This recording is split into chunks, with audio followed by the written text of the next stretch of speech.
Hi, I'm Ben and you're watching Batarang to the Butt. So one of the latest Batman stories is a pretty cool one, and I think it's worth discussing.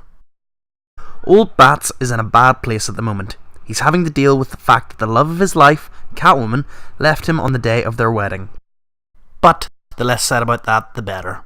Anywho, following that personal tragedy, Bruce has gone fully brutal Batman, taking out his rage and frustration on the scum and villainy of Gotham. And that is pretty cool, but we've seen that story before multiple times, especially when any Robins die. So instead of retreading that type of story, writer Tom King is coming at it with a different angle. This arc seems to be heavily inspired by the film 12 Angry Men, which, if you haven't seen it, you should, because it's great. But it's nothing like a Batman story.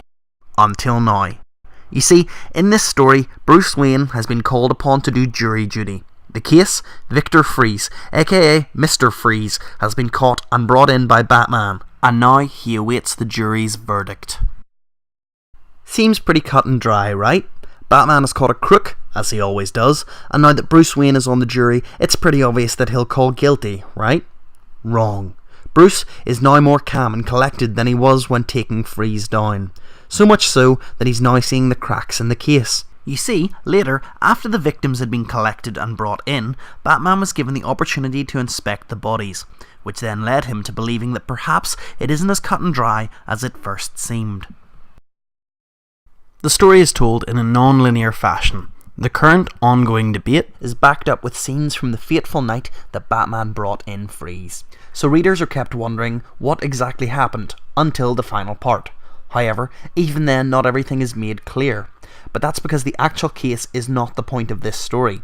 While it is fascinating to see the detective side of Batman's work, the writing focuses on Bruce Wayne and Batman's relationship, how they are two sides of the one coin. And so, it's Bruce Wayne versus Batman. The rest of the jury, being citizens of Gotham, are all fans of Batman. They appreciate and acknowledge all of the good that the hero has done for their city. And so, the story also has Bruce making the point to them that just because he's Batman, that does not mean that he's untouchable.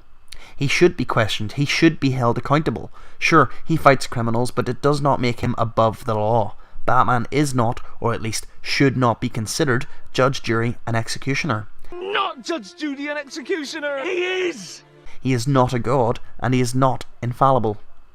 The story is fascinating, and although it gets a bit preachy and profound in the final issue, I really enjoyed what King was doing with this short arc. It's also pretty interesting to see Bruce Wayne discussing Batman while maintaining his secret identity. But anyway, thanks for watching. If you enjoyed this video and you want more geeky good stuff just like this, then like my Facebook page and subscribe to the YouTube channel.